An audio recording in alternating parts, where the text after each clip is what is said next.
This episode is brought to you by Anivia Pickleball, your premier destination for high-quality pickleball paddles designed to elevate your game.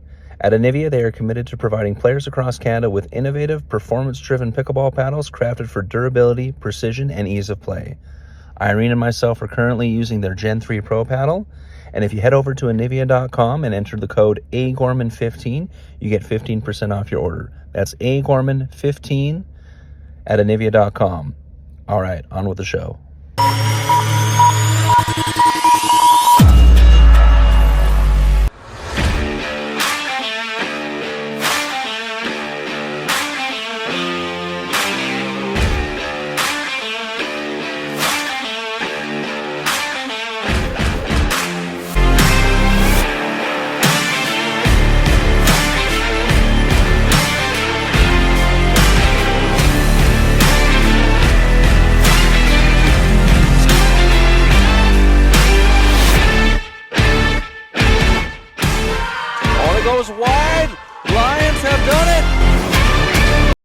All right, welcome back to the Pickleball Diaries podcast, everyone. I am your host, Andrew Gorman, and as always, I'm joined by certified pickleball referee Victor Chan. How's it going today, Vic? Thank you. Yeah, good. Very, very good. Could be better if we got more teams. We're starting to pick up for our MiLP. It's getting there. Like our DUPR 12 is pretty much full. DUPR 16 is starting to get a couple more teams. Our DUPR 20 is slowly getting there. We did have to cancel, unfortunately, our DUPR 14 and 18 because we had no teams in the 18, only had one in the 14. And with those being on the day by themselves, it just didn't make sense. And also because we had a couple players on that 14 team from Saskatchewan, I wanted to make sure they had time to change flights or cancel flights if need be and stuff like that. So we made the decision to cancel it early. But still with that, we're still going to have a good turnout for the Sunday event. So still looking forward to that. Yeah, so make sure you put your team for 12, 16, and 20 because some people actually think, oh, you cancel one of them, so I don't need to put teams. So I was like, no, 12, 16, 20 is still going. Oh, yeah, 12, 16, 20 is still going ahead, guys. So you still got time. Registration deadline is the 24th of September, so still got time to put those teams in. And we got a lot. We just got Vic's got the Franklin balls already. I got the MiLP swag already. I know Kitchen Blockers is going to show up at my house any day now, and same with the Anivia stuff. So we got some fun swag, and we got some fun stuff for the event as well. So we're looking forward to it. But enough about that for now. Vic, big news came across the table a day or two ago. DUPR is now the official rating system of Pickleball Canada. Yes. You and me, I think we've had multiple rants about this being an inevitability over the podcast this year, but finally. And I know some people have issues with DUPR, obviously with people, playing with a bunch of lower levels just to get their reliability score up and get their ranking up. Of course, DUPR's changed the system lately so that now you get rewarded for performing well even in a match that you lose, so that's a good thing.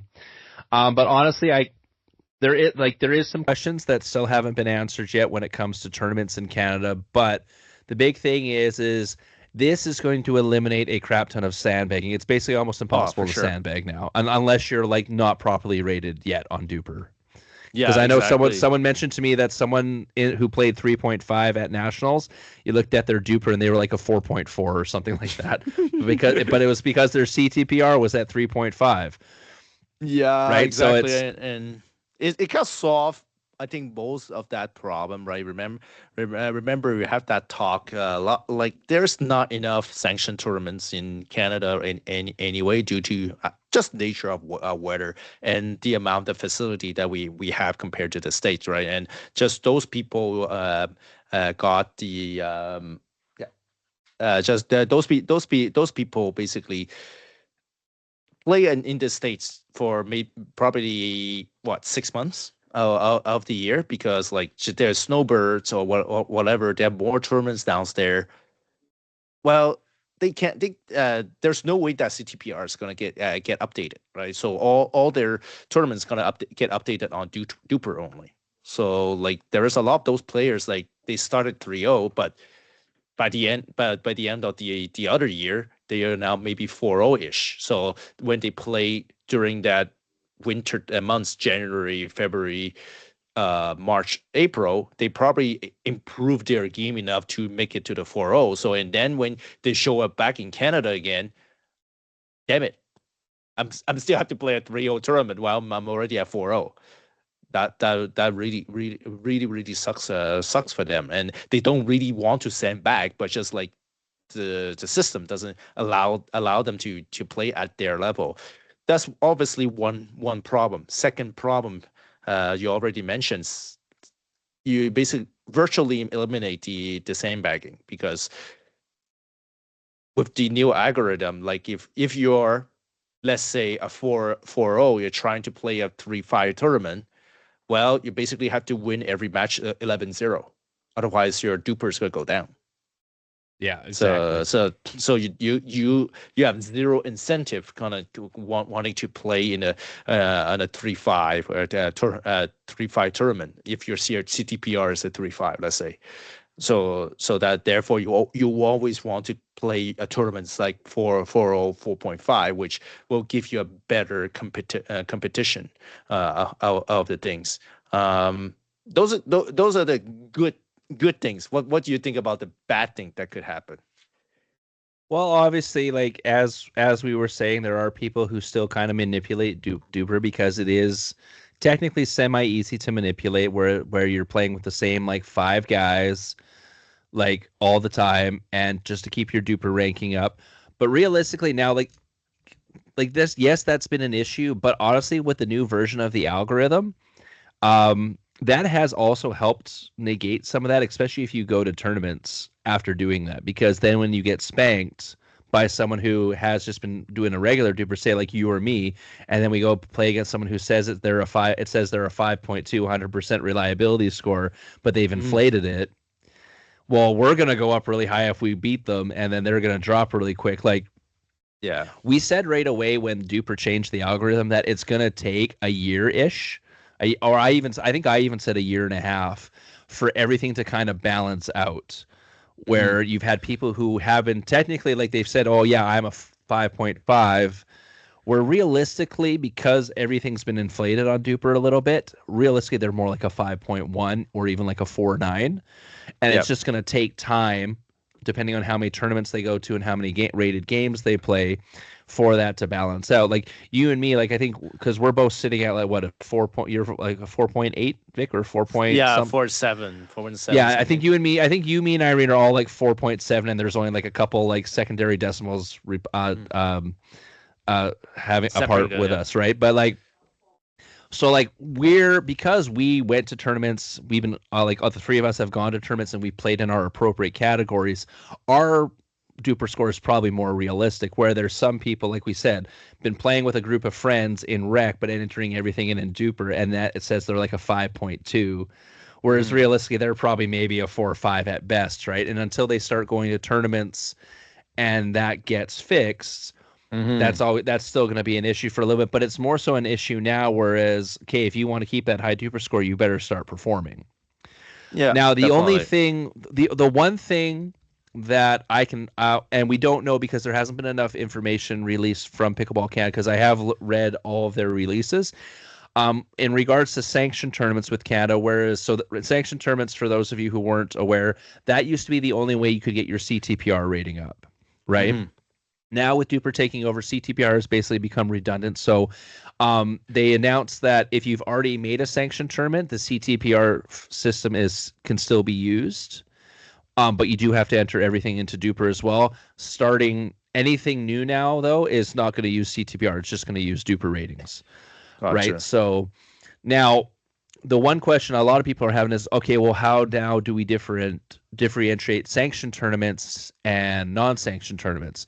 Because for those of you who don't know, if you host a sanctioned tournament, you actually get some funding from Pickleball Canada to help run the tournament. I think it can be upwards to like $500, which I know doesn't sound like a lot, but for a small club running a tournament, that $500 can go a long way, whether it's helping to pay for officials, whether it's court rental fees if they don't own the facility, or what have you, ordering medals if they don't have medals donated, right? So that comes in now. But how now are you going to differentiate a sanctioned tournament aside from just having officials present? Yeah. Right. So now some people are going with the hypothetical that, okay, well, there's that new, because now they have that DUPR Plus, which is like the premium version of the app. They now have DUPR verified tournaments, which is like you have to have a DUPR Plus verified account to be able to even play in those events. So the problem you have with that is if that's how you do a sanctioned tournament now, well, not everyone wants to pay for DUPR Plus, right? And like, yes. To be honest, it's not that DUPR Plus isn't that expensive if you do the year thing. It's like $30 for the whole year, right?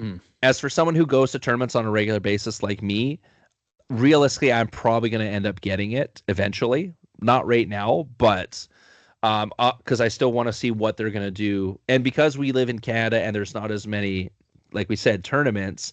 Okay, is it worth me having DUPR Plus so I can go to these DUPR verified events? If there's only, say, going to be 1 or 2 a year in like Alberta, exactly. Right? then now, like I said, right? like I said, if they make it that sanctioned tournaments become verified tournaments, which is kind of forcing the hand of people to get DUPR Plus, but I understand the reasoning for it because it does make it more. The whole point of the verified event is to make sure that people playing in this event are verified, because not only do you have to have DUPR Plus, but you also have to have a verified phone number linked to the account. Basically showing that, hey, I'm putting my name on the line when I go play. This is my actual rating type of thing. It's not some fudged up account. Because I've typed in people's names before, and I've seen like 3 accounts pop up for people.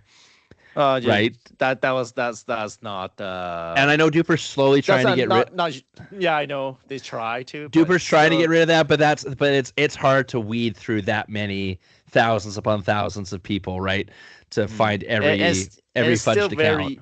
It's still very easy to fudge an account. It's easy to get an email address first of all, and absolutely. All right, and then the phone number. Well, just look at Kevin Durant. He's got like 50 burner emails, right? Yeah, that's true. That's an inside basketball pun for those of you who follow the NBA. Yeah, but, that's one. But then I don't know. I'm a little bit on the fence of that DUPR Plus. Like we have that discussion also internally, like because DUPR app has been quite a bit free for so long. People is like, okay, I'm already paying so much for a tournament. If I have to pay for a freaking DUPR Plus account, like exactly. Some of the people, like I will say, the lower rate player will be the ones suffer the most, and those people's like, hey, I just started sport, and then you dump all that fees to me. I was like, why am I continue playing this sport or whatever, and then or why am I continue to play in tournament? Then screw it, I'm playing my on my own, right? Could be that kind of a feeling that can happen if they do like we sanction tournament force people having that DUPR Plus account. So I don't know. It's gonna be interesting to see. Well, then also on the other side, if there's only say 2 or 3 verified accounts, then you just buy the 1 month fee for $4, play in the tournament, and then let it expire, right? Like that, there is workarounds. I do know that Pickleball Canada, when you go and renew your membership, I think it's going to have a section where you link your DUPR account to your Pickleball Canada number. They've already said that in the email where it's supposed to be they're supposed to make it seamless, right? So for those of you who are maybe just getting into pickleball and are going to sign up for Pickleball Canada. Which you should if you're planning on going to tournaments, because then everything's covered under, like insurance and stuff like that. Yeah. And you have to be anyways to be in a Pickleball Canada certified event anyways. It basically it's going to have it right there in the sign up section where you either create a DUPR account, or if you have a DUPR account, you link your DUPR account to your Pickleball Canada number. Doing that also will eliminate the ability to make a bunch of fudged accounts. So they're already kind of taking a step in a direction with that to some degree. I would be interested to see if, because I know still realistically, Pickleball Canada fee is still stupid cheap in comparison to any other sport. If we're being realistic here, because what is it, like $15 for the whole year? It's not. No, it's not $15. It's a Like, little bit more. no, but if you're Wait a thinking, minute. because normally when we pay, we're paying for ours and then we're paying for our club on top of it, because usually you pay for the two in the one shot, Yeah, I think right? it's a little bit more expensive now. It was like, is it closer to? Well, Maybe actually, maybe 30. there because there is also Pickleball Alberta also like linking into it, right? There's like Yeah, you but pay actually three but things. You play Club Alberta and then Pickleball Canada. You can't pay but I the think three I think all together. three combined is still sub $30, isn't it? Oh no! It's more than that. Definitely more than that. Well, I guess it depends Let on how me many clubs you have. like I'm like because continue to Pickleball talk. Alberta is what, 15? No, continue to talk. I'll let you know. Give me a Yeah. second. I'm trying. I know it's still insanely cheap if you're comparing it to, like, say, hockey, or you're comparing it to basketball, or you're comparing it to volleyball, anything around those lines, right? So it's still sub $100 for sure for an entire year. I know that for sure, because I know, like, me and Irene combined is not $100. Okay, got it. But So, yeah, I got it. Pickleball Canada is $10, yeah, and then Pickleball Alberta is taking $5, and then there's a development fee on top of that. That's another $10. So if you're just doing Pickleball Canada and Pickleball Alberta only with all the other with no taxes and club, stuff like that, 25. that's 26 and 81. Yeah, so sub 30.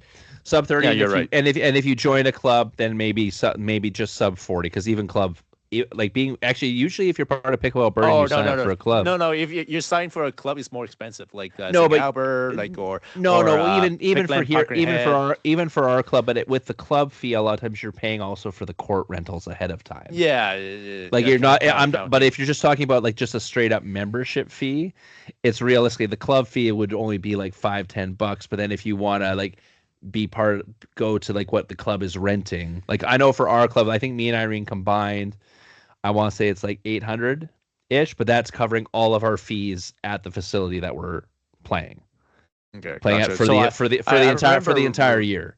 Red Deer is like $80 a month, a year, or something like that. But they have a much nicer facility too, right? So Yeah. so though it depends on the club, but like Pickleball Alberta, like actually you're allowed to not having a club.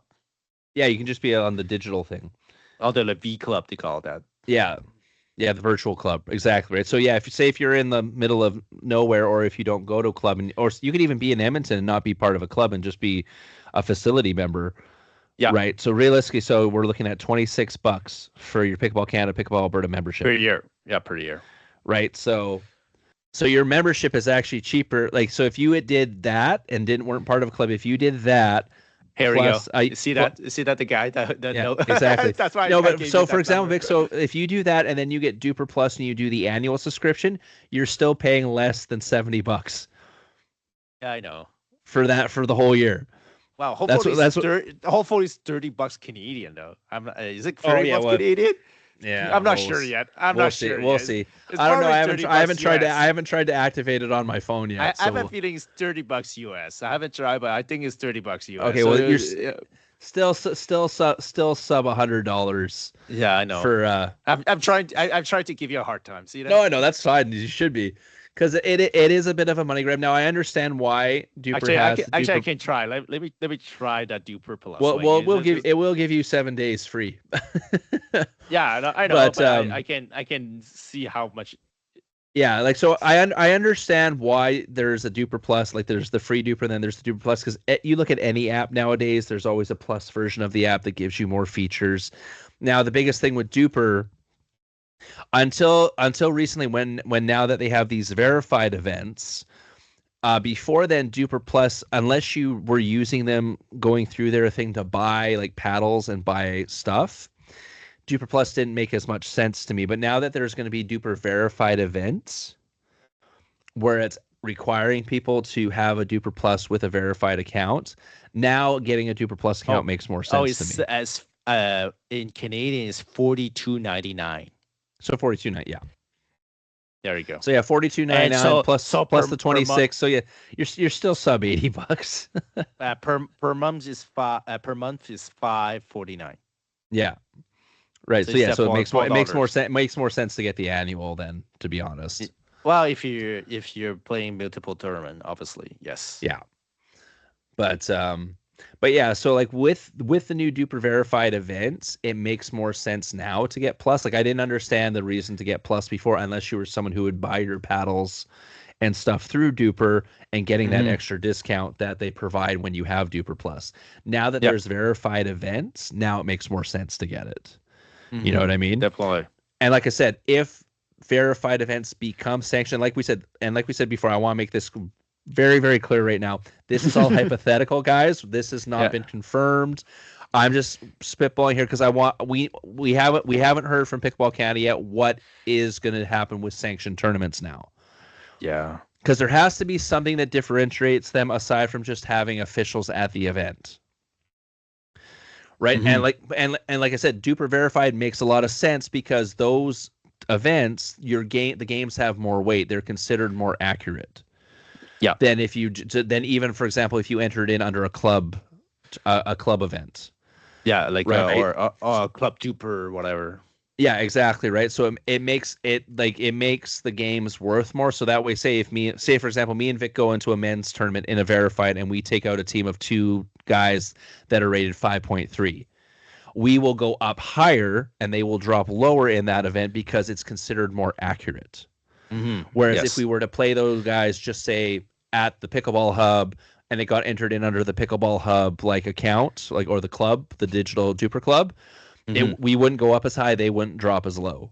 Yeah, because those are less. Because it's not considered as accurate or whatever, right? So I can see that being a possible, maybe not next year, because you're going to get, for some people, you're going to get a lot of backlash if you do that right away. Definitely. Right. I could see, though, in a couple years' time that being the case, because you're trying to make it so that the people who are going to these events are going to get the best outcome, not just for playing experience, but as far as rating. As rating becomes more and more important, the higher up you get in levels, right? For some people, ratings aren't important, but for people who go and compete at the national level or at the higher levels at provincials, rating becomes more important because it's the difference between not everyone has aspirations to become pro, but if you want to maintain, I want to keep playing in the open or in the 4.5 and above events, you have to maintain your DUPR to be able to do that. Definitely. Right? So it's going to be one of those things to look at. Yeah, so it's one of those things. We'll wait and see what Pickleball Canada comes out and says, because of course we'll find out all the new announcements for rule changes and all that stuff, because that's usually December, January-ish, Vic? Yeah, it's, usually rule change comes up around the end of I want to say every year's end of December till that first week or 2 January. Usually that's where the rule change, the deal rule changes or the addition rule that they're gonna come out for 2026. That's usually that's the timing. So I expect maybe that will be the time to have the new announcement. Yeah, because we'll have to see, because they're going to have to change some of their rules in the Pickleball Canada rule book for sanctioned tournaments and stuff and what that entails. So I got a feeling that probably because I don't think any provincials have been announced yet, as far as I can remember. So I haven't seen anything. Provincials, nationals, and apparently we might be getting Western regionals back again. Nice. We should. We should. Geez, there were so many. We were having 500 plus players at those things. I don't see why you wouldn't. Right? Yeah. It's a good event. So those would be. It's because of the ease. Yeah. Well, yell at them some more. We're gonna save that for November. We still got to talk about the Ontario whole pickleball debacle.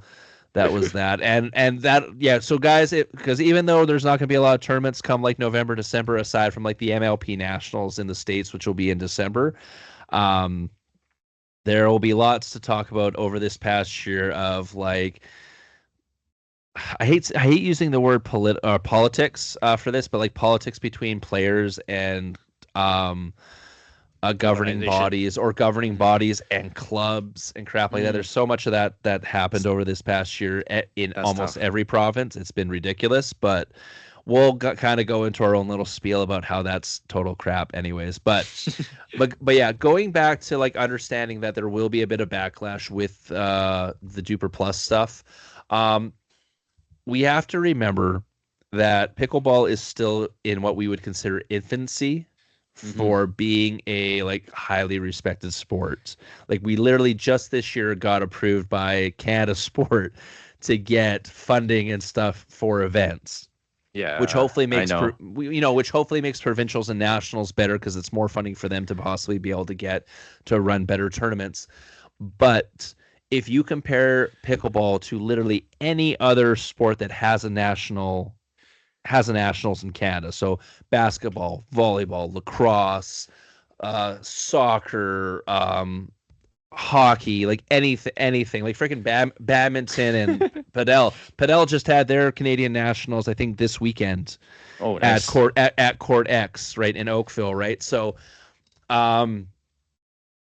so you have to understand that all of these other sports have apps that have a plus version to some extent, whether it's a team organizing app, whether it's find a open ice rink or find a thing that costs money.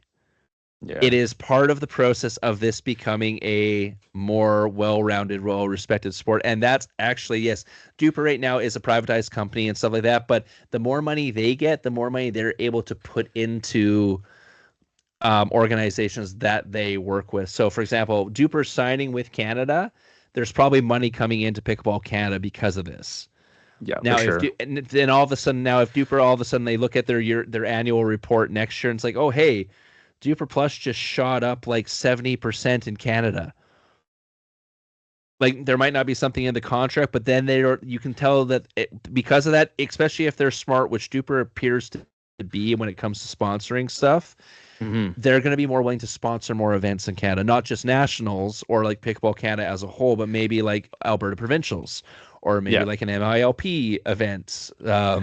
We can always message DUPR, even though technically DUPR already does the stuff for that. But you know what I mean, right? Like it's like the more profit they make out of Canada, the more likely they are to then give back with sponsorships or financing and stuff like that as well, right? So yes, it's one of those things like, yes, everyone was using it for free to start. Not very many people had the plus unless you were going down to the States. Same thing with the DUPR verified events. We'll see if that becomes the new sanctioned or if it's just going to be this bonus thing that different organizations use for people to sign up.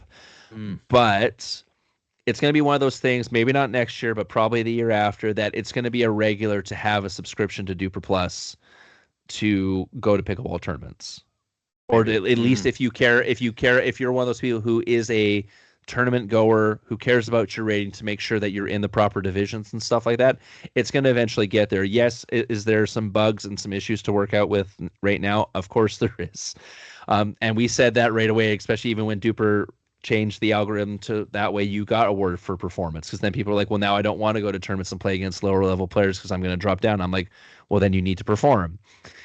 Right. Or maybe it's bringing you down to where you actually are and you're not as good as you thought you were, type of thing. Right. So like I went to nationals and played pretty well. The only thing on my DUPR that really skyrocketed was my singles play, and that's because I won. Yeah, you the won whole thing. But if you look at my doubles rating, I didn't really move. Like I finished I finished right around like the top 5 in everything I played in.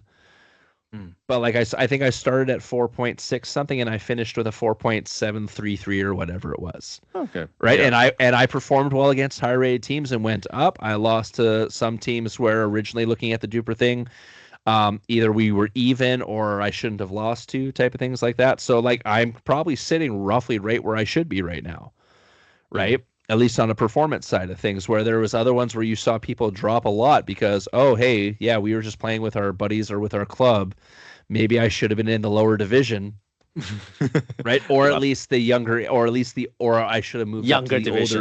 Older, or no, I was playing in the younger. I should have been in the older division playing against people my same age, right? So it's one, like I said, one of those things where we're going to see it balance out as the years move on, and it's going to become more and more accurate. But it made sense also that Canada was adopting this, as DUPR is the official rating for the Global Pickleball Federation.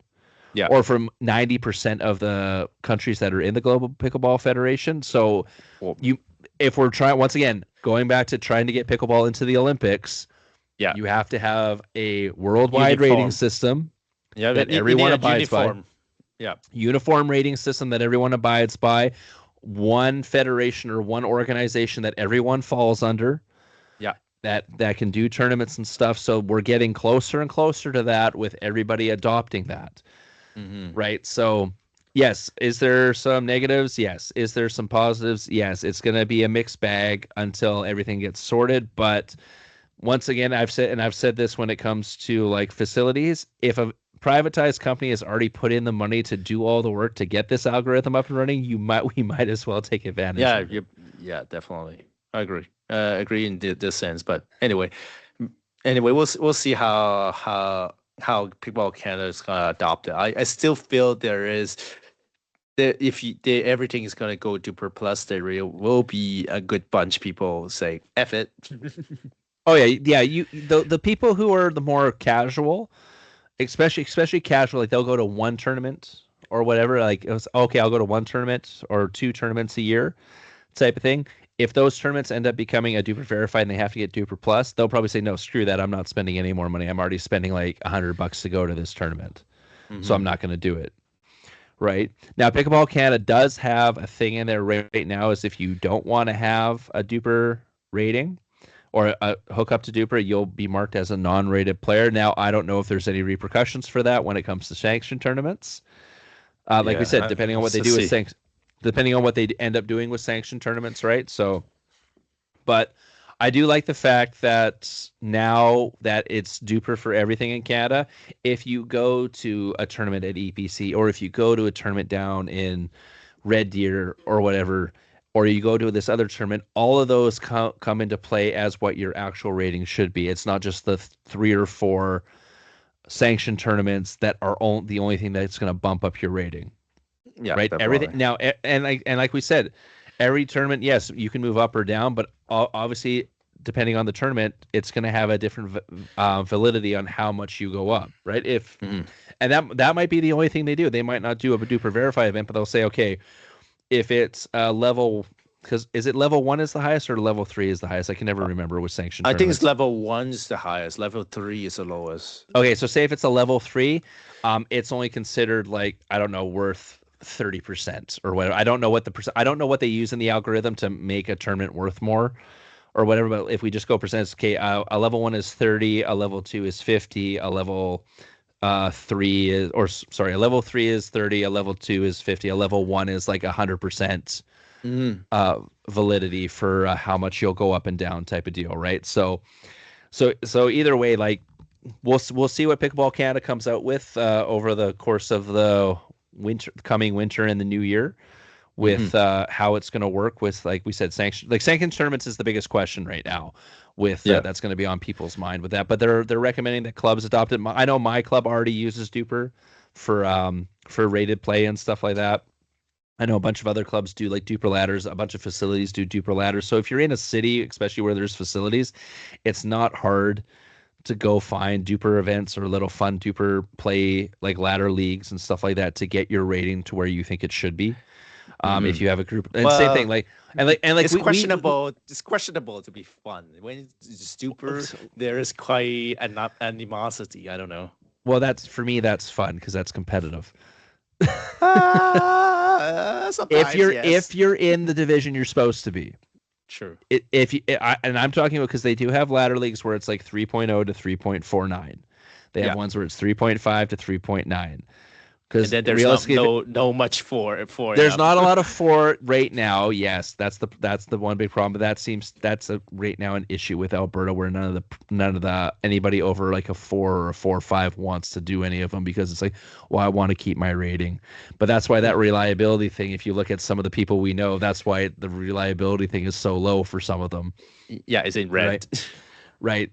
But realistically, if you're a 4.2, what the heck are you doing playing in a 3.5 ladder league, right? True. True.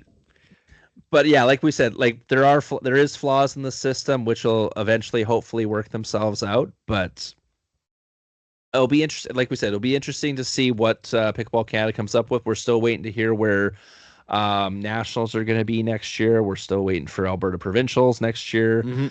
All that stuff. And I got a feeling they might wait.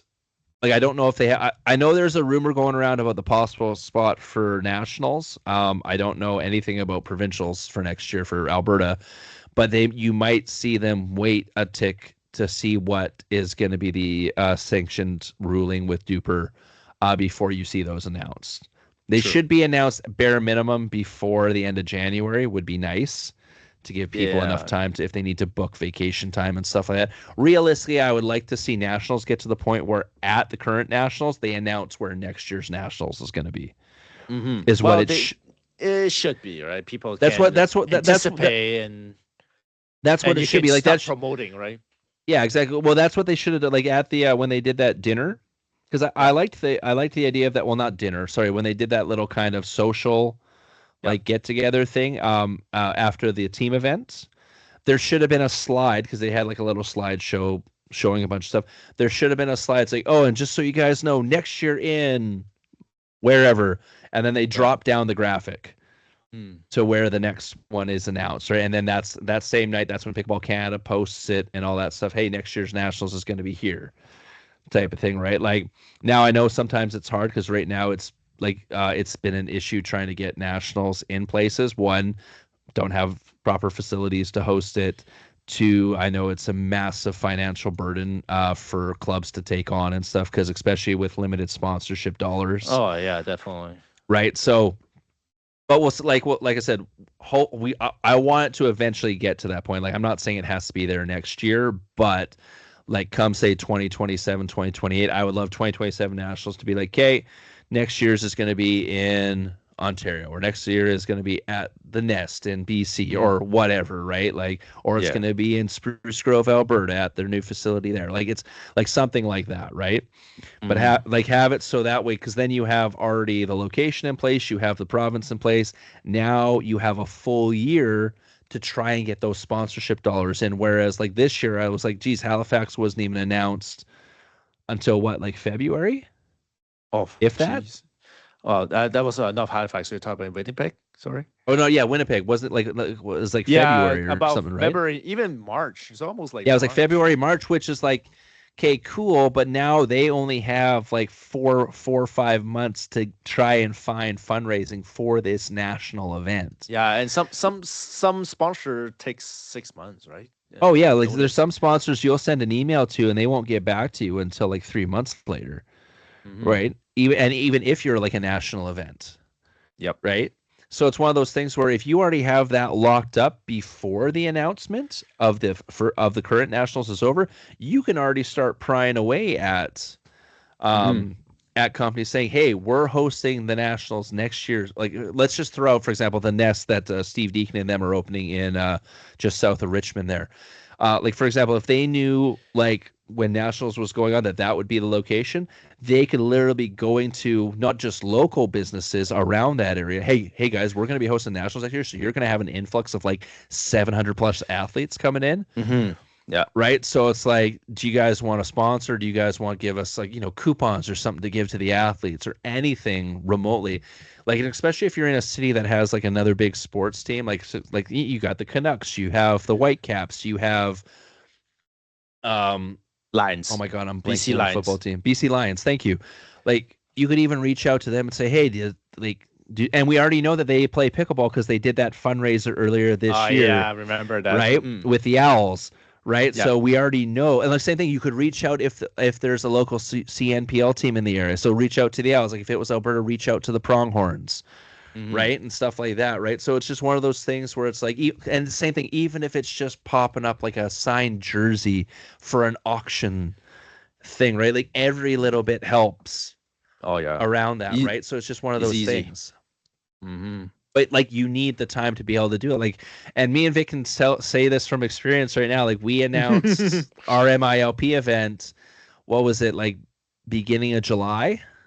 something like that. No, a little bit beyond. August. Early August. August. I think it was early August, maybe. Yeah, early August, mid-August. It was like August when we locked up the date, right? So then that was when we could start promoting it. So that literally only gave us like a month, like a month and a half. Yeah. Right, to do it. And like, luckily, like I got the companies that sponsored me, like jumped in, like Kitchen Blockers, Anivia. We got Nature's Path. Big thank you to like Jeff Sampson and stuff for telling us who to reach out to with that. Also, seeing how I mentioned him, thanks to Jeff for getting me these magnets for all the CMPL teams that I got up here behind me. And as you can see, I got them placed in the order of the current standings right now.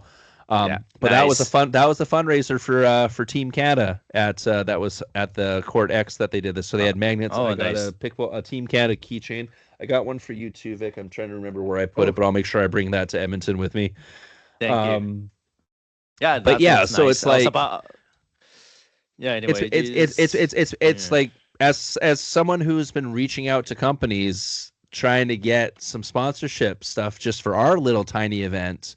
I can only imagine how much it is for a giant event like Nationals where you're looking for more money-wise stuff. You're not even looking for we were like, hey, we'll take anything. Like if you can give us some swag, if you can give us some, food or some vouchers or whatever, right? But for something that big at Nationals, you're looking for some dollars to help pay for stuff. Oh, big time. Right? So it's just one of those things where it's like if you can get the location locked up right away, you can start and give yourself almost a full year to try and build that up, right? Like, yes, you have your already locked in sponsors with like Hewer and Neil Brothers and Franklin and stuff like that because they're Pickleball Canada sponsors, but you need so much more than that.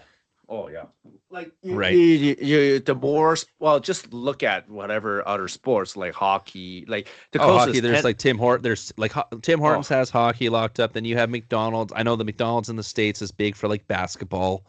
And stuff like just that. Look at maybe tennis, right? Tennis have the amount whatever tournament there is, like the tournament at the Toronto, the National Bank Cup, like Rogers all over it, Lynn is already there, like, and then whatever clothing they have is sponsoring all their clothing and stuff like that.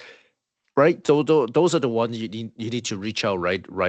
Like it takes time to build that relationship and for them to see the value of sponsoring your event and stuff like that. And especially for Pickleball Canada, it shows in numbers how many players they are playing. It's easy. You have those numbers. You can already show it right away. Hey, how many people show up? How many people sign up? Well, those and for how many days, you see how much I generate in the economy of it. Then sponsor is gonna jump on it easy. Especially, everyone's talking about pickleball. Like, why don't you use that argument, right? Yeah, exactly right. Another good one to reach out to would probably be like Rec Room or something like that, because just speaking from Winnipeg alone, there was a lot of pickleball players going there on like the nights off and players, stuff, right? Right. Well, yeah, like Christina is the big one. Is the biggest one for that. Yeah, right. But could you imagine if you got like something like Cineplex or Rec Room, seeing how they're kind of both within the same realm because they both use the same like scene points and stuff like that. But could you imagine if you got like Cineplex to sponsor an event, right? Like something like that, right? But anyways, I digress. So we'll try to keep our ear to the floor, or whatever the term we want to use for sleuthing on the internet to see how the DUPR stuff goes. So if you guys want to read the article, it's on DUPR. Pickleball Canada just sent out an email basically explaining the same thing. And like I said, it doesn't go into a lot of detail aside from just saying that, DUPR is going to be the new rating system. If a sanctioned event has already been like created, you can still use CTPR as the base rating, but you still have to enter everything in DUPR. But then after that, DUPR is basically taking the rest of it, right? So basically, the CTPR is going to be put to the wayside at the end of this year. Yeah. Which, like we said, it's basically redundant. Well, and the other thing I'll point out with CTPR, the fact that we had to email in and get our ratings adjusted. That was weird. Right? That shows you already that that system isn't working if people have to do that. It's antiquated. There you go. Right. Because the same thing, like you're emailing, honestly, I didn't provide. It's not like I provided scores. I just said, hey, I've been competing in 4.5 events for the past year and a half, so I should be a 4.5. And so they gave me that rating. I didn't have to provide any. Oh, here's me winning, silver at the men's and Spruce Grove at this level 1 sanction or level 2 sanction term or level 3, whatever it was. Right. Here's me winning bronze at the nationals 2 years ago in the 4.0 category. Here's I didn't have to provide any of that. It was just literally like, I've been playing at this level for this amount of time, I should be this. Sure. Exactly. There you go. Right. Yeah. It's a little, so anyway. So and like I said, like when they first announced that, we both were like, it does, like, the fact that you have to do this doesn't make sense. So True. But so hopefully with DUPR being able to be entered in, and also immediately, whereas the CTPR thing was once every 2 months it updated.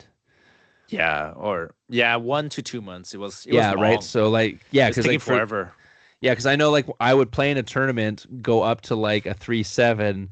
But then it wasn't updated it wasn't updated by the time I went to the next tournament. So technically, I could have still played in the 3.0 even though I was a 3.7. Like, it was weird. It was slow.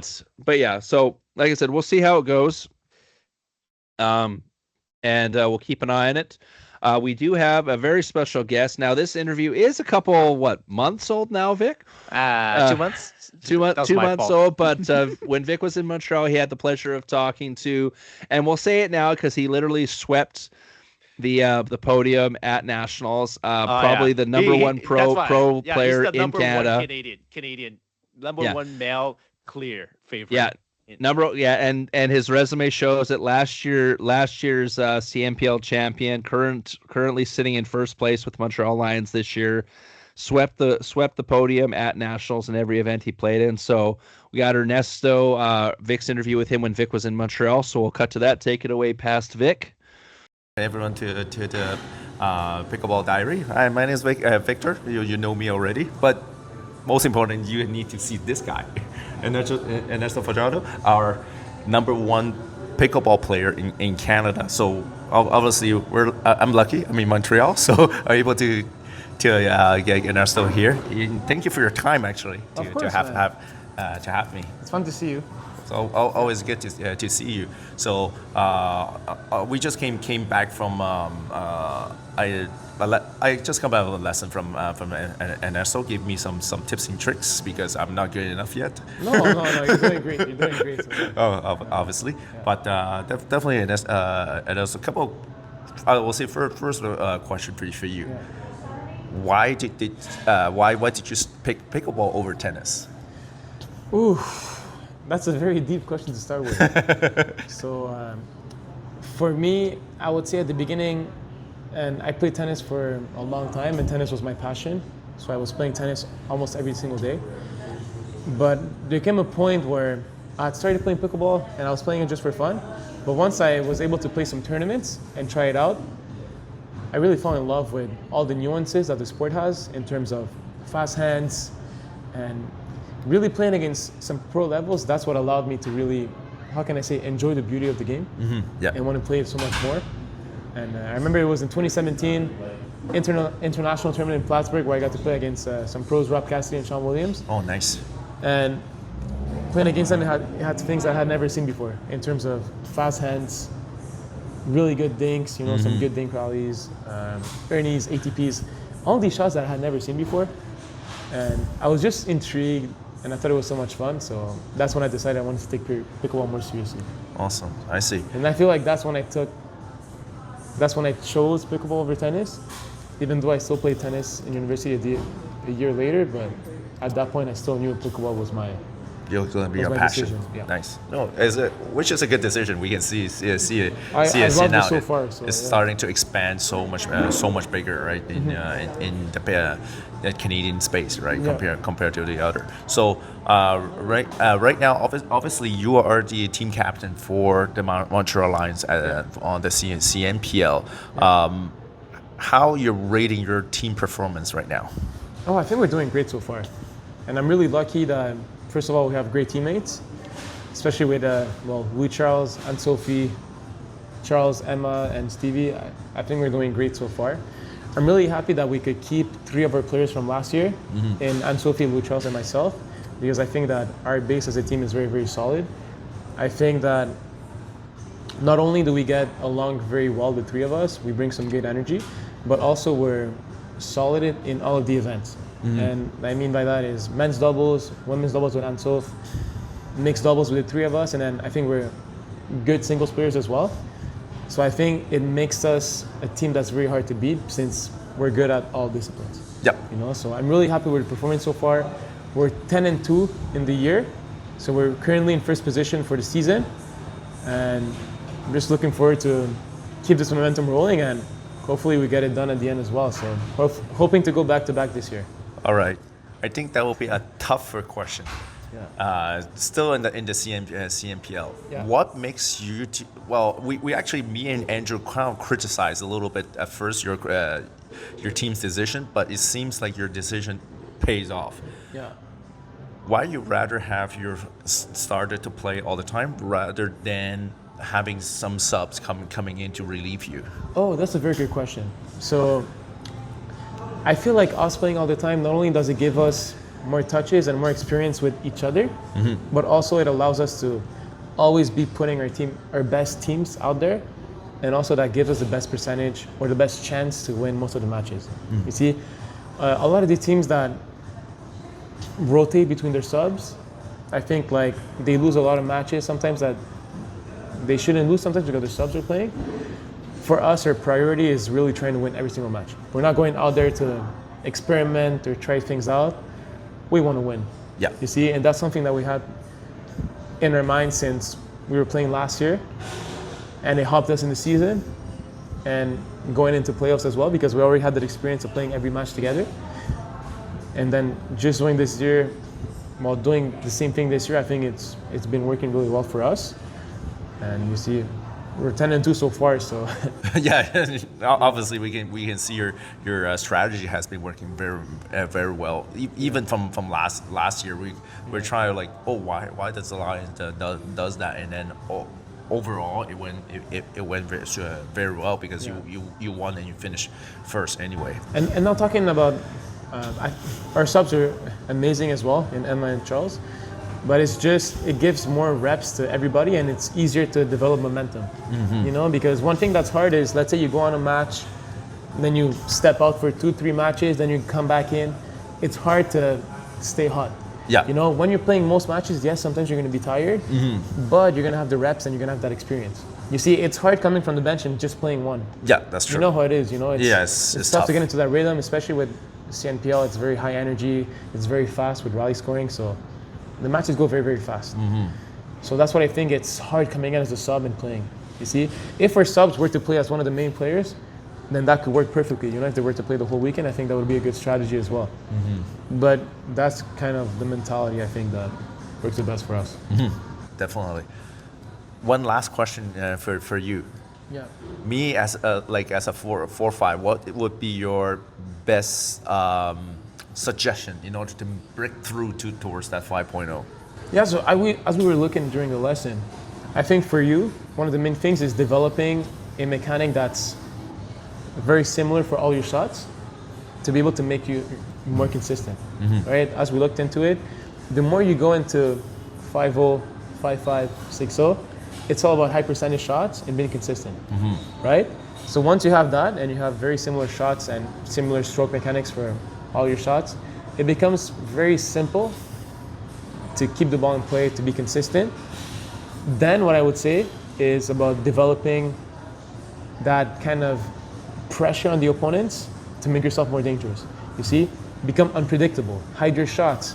If all your shots look the same in terms of dinks or speed ups or attacks, all these things, and you can go in between these different shots, it's going to be very hard to read what you're going to do. Yeah, definitely. And that's when you kind of make your opponent hesitate, you make them doubt, and that's when you have an edge over them, right? You already put that pressure and they feel your presence on the court.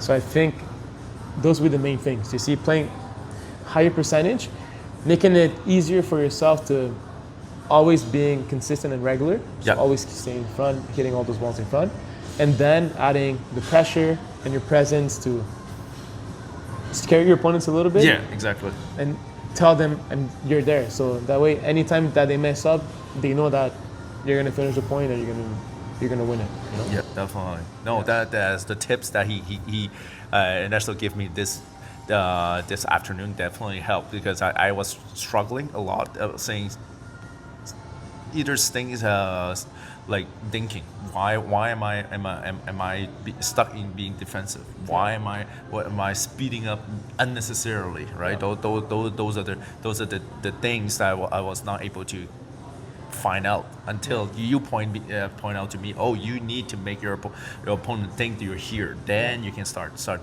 doing whatever you want. Yeah, and also as you go higher in level as well, one thing that becomes very important is anticipation. Yeah. Right? If you're able to read where the ball's going, you become so much better. You see, but it's funny because a lot of times, as you saw, it's not about reading, but it's about understanding game patterns. Yeah. Understanding about if you attack to this position, then you have to be ready to this position to get it back. Right? If you're able to create combos and kind of read the patterns that happen in pickleball, especially when you're speeding up and when the ball's being sped up at you, that's when you start taking an edge, and that's when your anticipation is going to go through the roof. Yeah, definitely. Sounds good. Yeah. Thank you so much, Ernesto. Yeah, my thank pleasure. you, my friend, My pleasure. for the interview. We'll catch you next time. Thank you, Victor. Bonjour tout le monde. C'est Victor du Pickleball Diary. Dans le fond, on a ici Ernesto Fajardo, le meilleur pickleball au Canada, le meilleur des meilleurs ici. Comment ça va? Ça va bien. Comment toi tu vas? Oui, ça va. Merci de me donner un bon cours de pickleball. Ah, c'est un plaisir. Tu as bien travaillé. Ouais, on a bien travaillé ça. Donc, évidemment, tu viens de Montréal. Parle-moi ça, est-ce que tu as fait. Comment tu as commencé le pickleball ici? Moi, j'ai commencé le pickleball en 2016. Avant, j'étais un joueur de tennis et j'ai dit cette histoire beaucoup de fois, mais j'étais au parc une fois, je jouais au tennis, c'était pendant l'été. Et une fois, il pleuvait. Avec mon ami, on avait lu dans le journal qu'il y avait une initiation de pickleball dans un club assez proche, dans une école, et on est allé essayer. Moi, j'ai aimé le sport dès le début, je trouvais que c'était le fun. Mon ami n'a pas aimé, il a arrêté. Mais moi, j'ai aimé ça. C'est sûr que à ce moment-là, le tennis restait ma priorité, c'était encore ma passion. Mais tu vois, de temps en temps, je jouais au pickleball peut-être une fois par mois, ou juste pour le fun quand j'avais un peu de temps libre. Super, c'est bon ça. Donc, évidemment, après ça, tu as continué au pickleball. On a vu que tu as joué dans les nationaux aux États-Unis. Après ça, tu es devenu le premier joueur numéro 1 au Canada. Comment tu trouves le pickleball présentement au Canada comparé aux États-Unis? Et c'est sûr qu'on est assez loin. On a commencé ici peut-être plus dans les derniers 4 ans comparé aux États-Unis. Ils ont commencé bien avant nous. Ouais. Comment tu vois, est-ce que on s'approche plus aux États-Unis? Comme tu as dit, c'est sûr qu'il y a du retard avec les États-Unis. Les États-Unis, là-bas, en ce moment, c'est incroyable la montée qu'ils ont eue depuis les dernières années. Sur les 10 dernières années, là-bas, ont été incroyables. Mais je pense que le Canada, on s'approche de plus en plus avec l'arrivée de tours professionnels. On a la Ligue canadienne professionnelle qui donne accès à du meilleur niveau aussi. Oui. Et c'est sûr que le plus que les années avancent, le plus que le niveau du Pickleball Canada va se rapprocher aux États-Unis. Mais c'est sûr que moi, j'espère que ça va prendre beaucoup d'années parce que, Ouais. en même temps, tu vois, je veux vraiment que les mêmes opportunités qui se présentent là-bas se présentent à nous ici aussi. Oui, bien sûr. Évidemment, tu es le capitaine du Lion de Montréal sur le CMPL.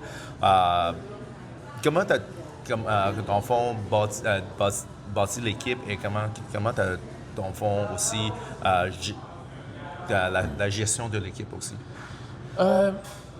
Premièrement, la première année de la Ligue en 2023, je n'avais pas joué. Et là, j'ai été chanceux de me faire repêcher au premier rang l'année dernière en 2024 par les Lions, Oui. par Éric Gagnon et Jocelyn Devilliers. Donc, ils vont aussi, avec l'aide des deux, on a pu choisir quand même une bonne équipe pour représenter les Lions. Et c'est sûr que en ayant gagné le championnat l'année dernière, Ouais. je suis très content qu'on a pu garder deux des joueurs deux des autres joueurs, incluant moi-même, 3 des joueurs Ouais. qui ont gagné le championnat l'année dernière avec Anne-Sophie et Louis-Charles. Oui. Je pense que notre trio aussi, en tant que base de l'équipe, ça a vraiment formé une équipe qui est très, très solide en double homme, double femme avec Anso, double mix avec nous 3 et en simple aussi, je pense qu'on est tous solides. Donc, premièrement, je pense qu'on a une équipe dont la base est très bonne et ça nous permet aussi d'avoir un peu de liberté aussi de pouvoir jouer bien ensemble. Tu comprends? Ouais. Maintenant, en tant que capitaine, c'est sûr qu'il y a beaucoup de responsabilités qui rentrent là-dedans parce que, comme tu le sais, dans les événements, il y a beaucoup de gestion à faire. Il faut décider les line-up, il faut faire un peu les décisions là-bas. Mais jusqu'à maintenant, ça a été le fun, beaucoup de plaisir à le faire. C'est sûr que j'adore vraiment ça, avoir l'événement d'équipe aussi parce que à l'année longue, on joue beaucoup des tournois individuels Oui. ou seulement en équipe, individuellement en équipe, Ouais. contre différents joueurs, surtout dans la Ligue ou aux États-Unis. Alors, avoir l'opportunité de faire un événement en équipe, c'est vraiment le fun parce que ça apporte beaucoup d'énergie. Ouais. Et il y a comme cet aspect-là qui me rappelle un peu les jours de tennis universitaire que j'avais. Ouais. Où il y a beaucoup d'énergie, on se supporte et on est là un pour l'autre. Et non, c'est vraiment le fun, j'aime beaucoup ça. Oh, c'est super, ça. Ouais, évidemment, dans le tennis universitaire, c'est vraiment beaucoup d'équipes aussi. Ouais. Donc, ça se ressemble pas mal. Beaucoup d'énergie. Je trouve que c'est beaucoup plus d'énergie qu'on joue individuellement. Donc, c'est le fun d'avoir cet aspect de jeu-là aussi. Et Oui. ça apporte une différence Une meilleure dynamique. au tournoi de aussi, tous les ouais. jours. Exactement, plus de dynamique. Oui, évidemment. Évidemment, aussi maintenant, on voit que tu fais aussi beaucoup de tournois aussi aux États-Unis, donc comme le APP, le PPA, je pense. Oui, le PPA aussi, tu l'as fait. Est-ce que tu penses continuer de faire ça d'aller aux États-Unis régulièrement ou aussi comme certains joueurs de CMPL qui ont juste complètement converti déménager aux États-Unis et de jouer. Est-ce que tu penses, dans le futur, est-ce que tu vas faire ça?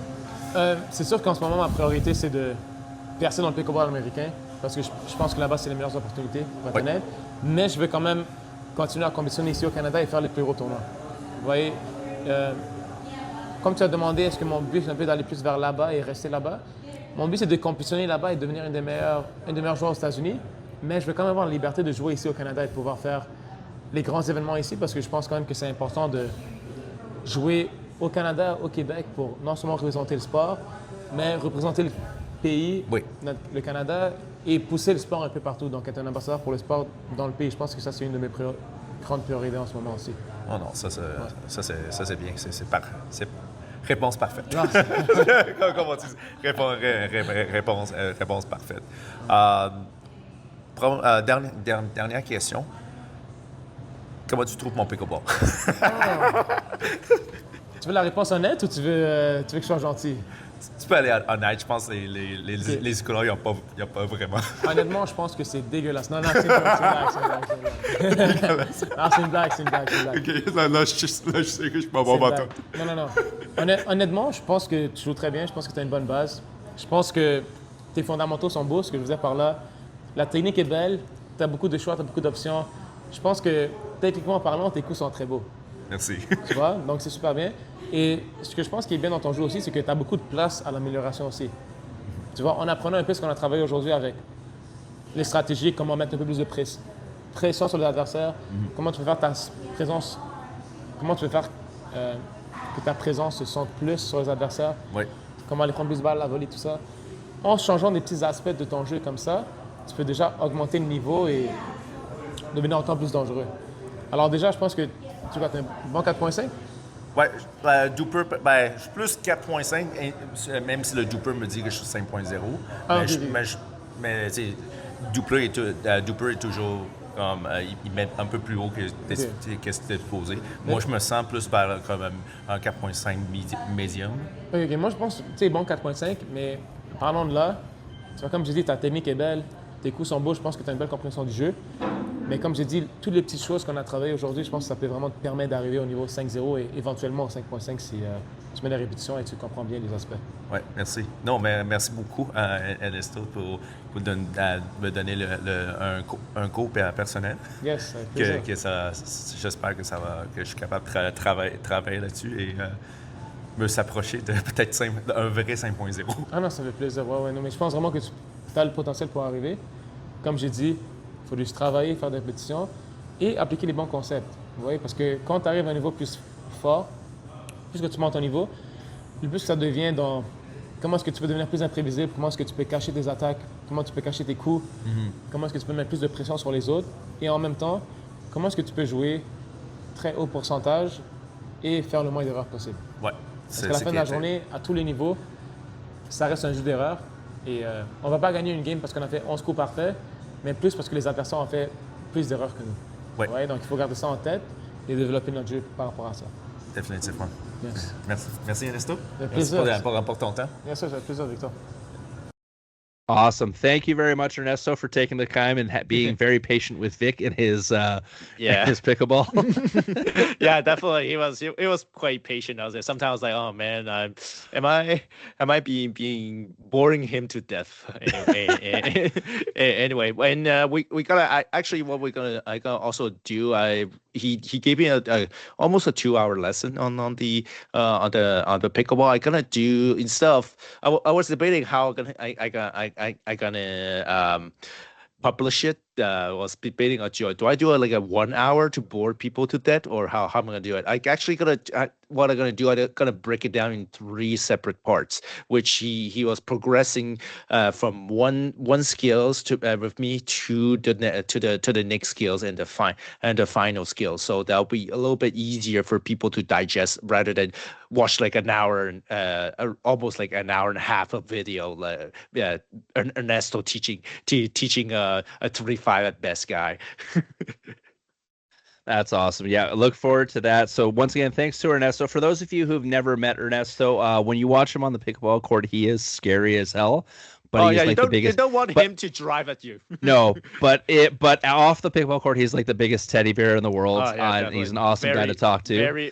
So patient, so nice. That one of the very best player, obviously. And I'll shout this out right now. Shout out to him and Christina Chin. They were just in Jamaica playing in the Jamaica Open, and they swept the podium there. Obviously, as well. Obviously, right. Right. So congrats to them. That's still cool going to another country and getting to play in that. That's amazing, right? So definitely. Shout out to them. Also shout out to Christina who was the #1 overall picked at the Global Pickleball Draft in their Challenger series. Yeah. So shout out to Christina for getting drafted in that. She's going. Her and Ernesto going global now. How much did they pay? I don't know, but she was like the highest. She was like the highest bidded for her, and I can't remember who the pro lady was, but they were the two for the women's side for pro and challenger. They were the 2 highest bids. Like it wasn't even close.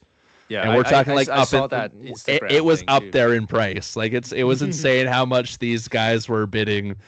Yep. For individual players. Bidding it in a different currency too. They're not bidding in US dollar, obviously. Yeah, exactly. But still, it was awesome. All right, so I think that does it for this one. We're gonna skip because we did talk for a fair bit there, Vic. We do have another episode coming up either next week or the week after, where we're gonna do our preview for the CMPL playoffs, and we do have a special guest coming on. We got Caitlin Soroka Chapman coming on, head coach of the Prairie Pronghorns, also part of the coaching staff for Team Canada for the World Cup, and she's got an awesome story to talk about coming back from that horrible. I want to say it was an ACL tear.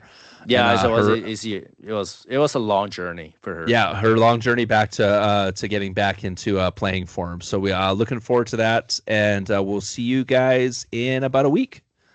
Yes, thank you so much for listening.